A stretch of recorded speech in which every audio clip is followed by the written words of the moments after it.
Right off the bat, I'll let you guys know that the point of this video is not necessarily for me to inform you guys of anything in particular like I usually do in my videos. The point of this video is to just have an open discussion and conversation about what I'm currently feeling and thinking. So if you're someone who cannot handle adult conversations, if you're someone who can't handle hearing something that you might not like or that you might disagree with, then this channel might not be for you, and this video is most likely not for you. But yeah, I just want to discuss what's currently on my mind and what I'm currently feeling. My feelings and thoughts may change in a few days. My feelings and thoughts may change when presented with different or new information. But right now, over the last 24 hours or so, I've been doing a lot of thinking about Elon Musk. Because Elon Musk is all over the news right now. Everywhere you look, Elon Musk this, Elon Musk that. This guy has quickly become the most famous person on earth, regardless if you love him or you hate him. And right now, I love what he's doing with Doge. I love that he is pinpointing a lot of this government corruption. I love that we're starting to find out where a lot of our money has gone to all types of ridiculous things all around the world. I fully 100% support that. But the conversation surrounding Elon Musk right now isn't about anything good that he's been doing.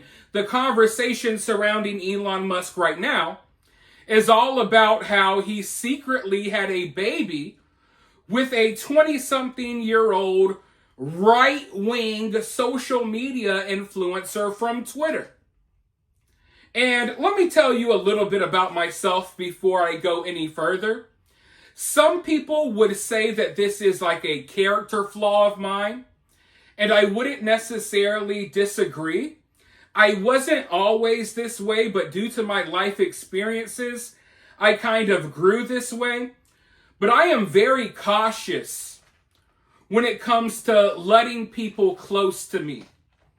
I'm very hesitant when it comes to forming personal relationships with people. I give people a very short leash these days to mess up or screw up. When I have a feeling or I see that you may become a snake in the grass in the future, I go ahead and cut you off right there before you get a chance to backstab me or become a snake in the grass. If I notice that you're someone who's not really loyal to me, someone who's probably maybe could turn against me in the future, or if I notice that you're someone that does not have my best interest in mind, I don't really want much to do with you. So it's very easy for me to write people off. And it's very easy for me to not even form connections with people to begin with, because I am very cautious when it comes to people these days. And I was very cautious when it comes to Elon Musk. Now, obviously, me and Elon don't have a personal relationship, but I was always skeptical of Elon. Now, don't get me wrong. I never hated Elon.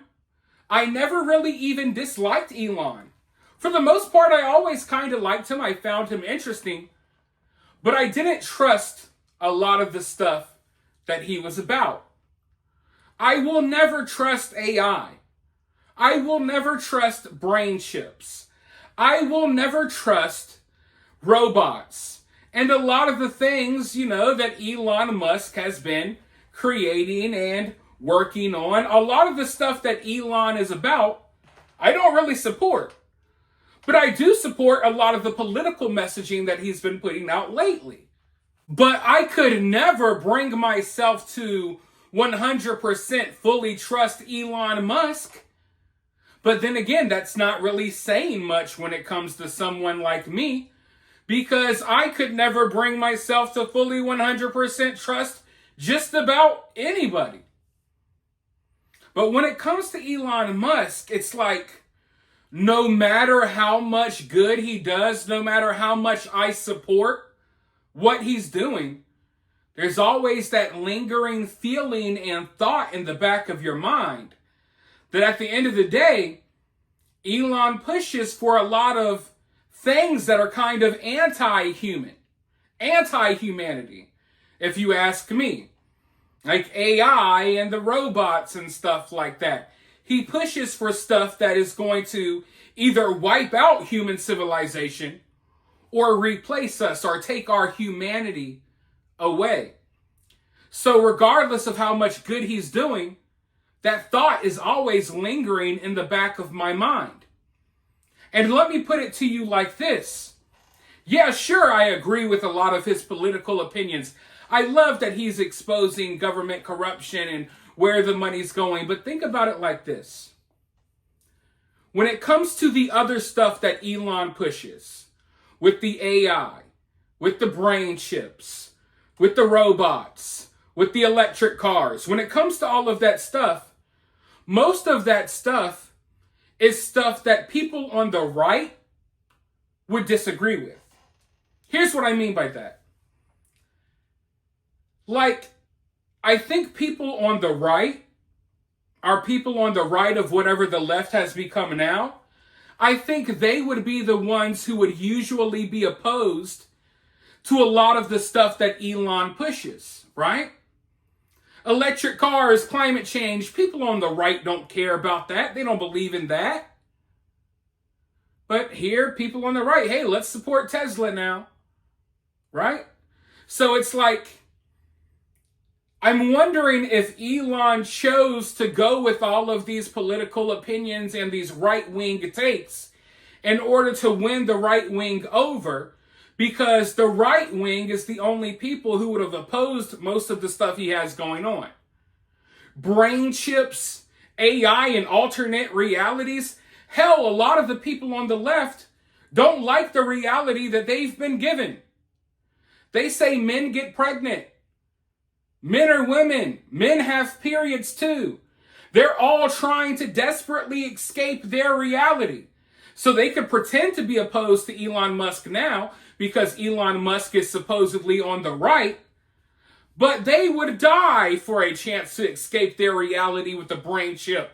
They love the AI. They love the electric cars. They really love everything that Elon's about. If given the opportunity to escape their reality so they could pretend to be the opposite gender in AI ultra reality world, they would do it in a heartbeat, but the people on the right would be more skeptical. So I'm wondering if Elon chose these political positions, not because it's necessarily what he agrees in, but because he realizes, hey, in order to push my true agendas, I got to win these people over. Because the people on the left aren't a problem. They'll screech, they'll holler when I'm right-wing and supporting Trump, but at the end of the day, they're all desperate for a freaking brain chip anyway, right?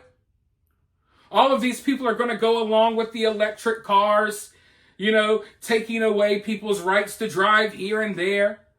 Cars controlling you and driving you around. All of those people, they're not going to question that because they're already living in an alternate reality in their mind, right? So the people who would oppose Elon are the people that Elon seems to be catering to right now. Now, to be clear, maybe this is just Elon. Maybe Elon really does, support all of these, what some would consider these days as right-wing beliefs. I don't think a lot of these right-wing beliefs are right-wing. I think they're just common sense, but people consider common sense oftentimes as right-wing these days, whatever. So maybe Elon really is about what he's talking about. Maybe he believes in all of these things. I'm not telling you that he doesn't. I'm not even telling you that I necessarily believe that he doesn't believe in all of these things. I'm just saying, what if?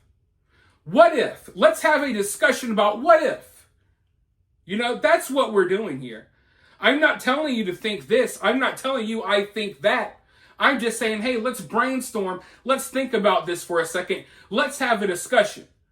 What if all of these things that Elon Musk is doing, that the right loves, that I love, that a lot of you love, wonder if he's doing that just to appease us and win us over So we are more likely to go along with the other agendas that he secretly wants to push that he knows people like me and you wouldn't go along with. It really makes you wonder. It makes you question. Because outside of Elon's political beliefs and the stuff that he's been saying on social media for the last couple of years, Elon doesn't seem to be totally all that right-wing. In fact, the exact opposite. So, I don't know. It's something that I do think is worth talking about. Because these are discussions that should be had. And there's nothing wrong with having discussions like this one. Because it's better to be safe than sorry. And speaking of better to be safe than sorry, have any of you all watched the recent interviews and press conferences that Trump and Elon have done together? Because I've been watching them and I've noticed something. Now, to be clear, maybe this is nothing. Maybe this is even a good thing, you could say. But I just want to make it clear that I've noticed that during these interviews and these press conferences, that Elon Musk is taking the leading role while Trump takes the back. Meanwhile, Trump is the president.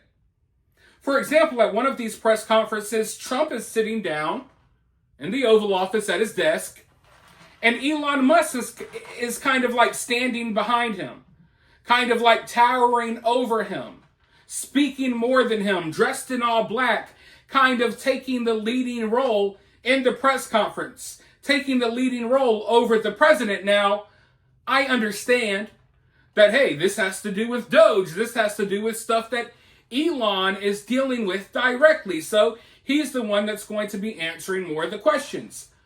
But it's just something that I see. And when it comes to a lot of stuff like this, it's about the optics. So regardless of how you feel about it, maybe you think it's a big nothing burger, these optics can and will be used against Donald Trump and Elon, and they will be used to put a wedge between the two.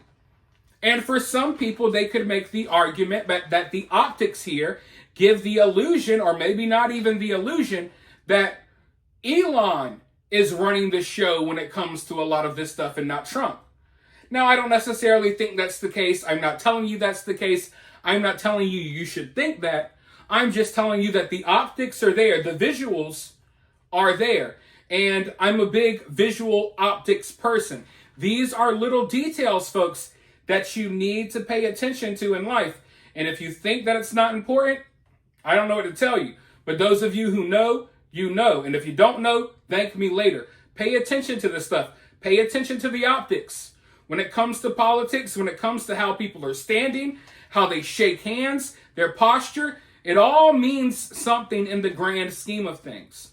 So when I'm looking at some of these recent press conferences, I'm just kind of like, okay, I don't necessarily feel a certain way. I'm not outraged or anything, but I can understand and see with my own eyes that the optics are there. Now, as I mentioned earlier, probably the reason why all of these discussions are being had about Elon right now, the reason why I'm having this discussion right now is because of the recent news about Elon getting that 20-something-year-old social media Twitter influencer pregnant. Okay? That's why a lot of people are having discussions about Elon today. And that's what really sparked me to really sit down and make the last couple of videos I did. And Andrew Tate. A lot of people are weighing in on Elon getting this woman pregnant. And Andrew Tate had a very interesting take. And it wasn't necessarily his take or his opinion that I found interesting. What I found interesting is what can be added to his opinion or his take. Here's what Andrew Tate had to say. Keep in mind that a lot of people are pointing out the hypocrisy that's been going on here because a lot of these right-wing and like Christian influencers, they've been supporting Ashley St. Clair for having this child out of wedlock with Elon, even though there's no plans to ever have a family or anything. So people have been calling out the hypocrisy that we've been seeing coming from a lot of these right-wing influencers who are supporting this. And Andrew Tate had this take. Here's what he had to say. Standard conqueror's behavior. Imagine only having children with one woman. What next? Gay bar? Now, what I found interesting here wasn't Andrew Tate's take. This is conqueror behavior now. That's true. I mean, half the people watching this video are descendants of Genghis Khan. So yeah, this is conqueror behavior. Go and impregnate and spread your genes and as far and wide as you can. Spread your seed everywhere. You know what I mean? So that is conqueror behavior. But when Andrew Tate mentioned conqueror behavior, it made me look at this entire situation from a totally different perspective. And I know that that was not the point of Andrew Tate's post, but it really made me start thinking. Because this is kind of conqueror behavior that we're seeing here. Now, remember how I mentioned that the only people that would stand up against a lot of Elon's agendas with AI and the electric self-driving cars and the robots would be people on the right? Well, you know what conquerors used to do back in the day, right? Sometimes when they had, let's say, a beef or a disagreement with another kingdom or another powerful group of people, they would strategically have marriages. They would set up strategic marriages. Hey, we don't want these two groups of people fighting, so we're going to make sure the prince over here marries the princess over here. That way, if these two fight each other, it will be a conflict of interest, right? These strategic movements or moves were made by conquerors all throughout history, okay? Conquerors would strategically set up marriages, and they would strategically have kids or have their kids have kids. They would strategically have kids and set up marriages and relationships in order to prevent future conflicts, wars, or what have you.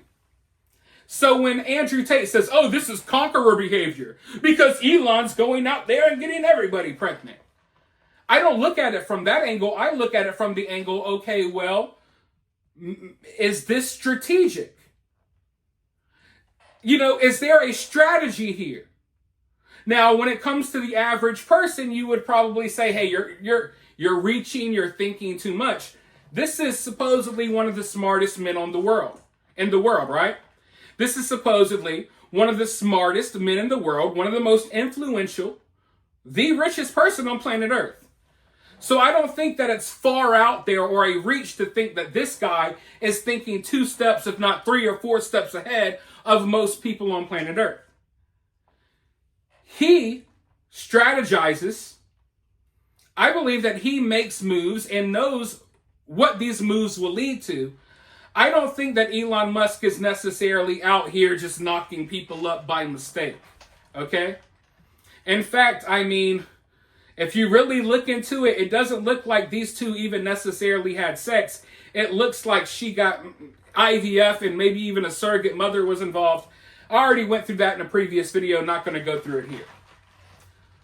But when Andrew Tate mentioned this conqueror behavior, I didn't think about how conquerors would go impregnate as many women as they could. I thought about how they would use these women strategically.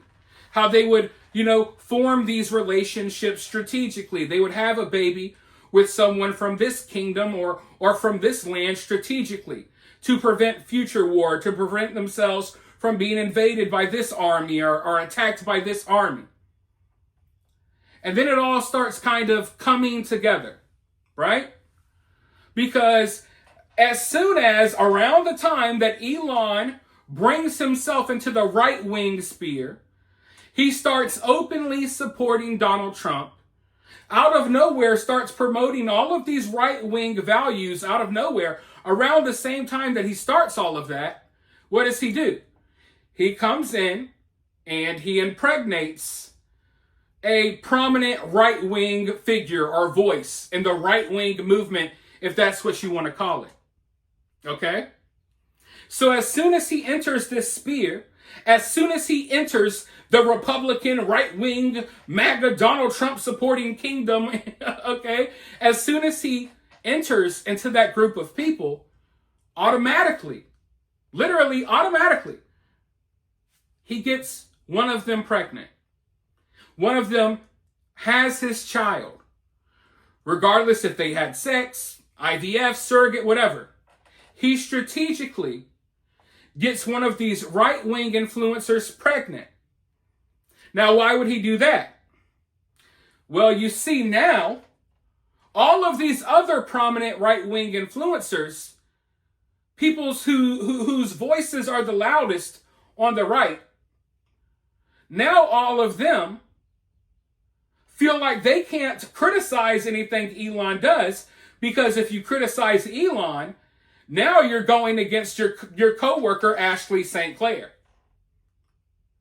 So now all of these big right-wing accounts with millions of followers and tons of influence and power over people politically, all of these people who have the power to sway people's minds politically, now all of them are going to have this conflict of interest when it comes to calling Elon out. If Elon does something that these people disagree with, they're not going to want to call it out, because now their friend, who's on their podcast all the time, the friend who they hang out with, just had a baby by Elon.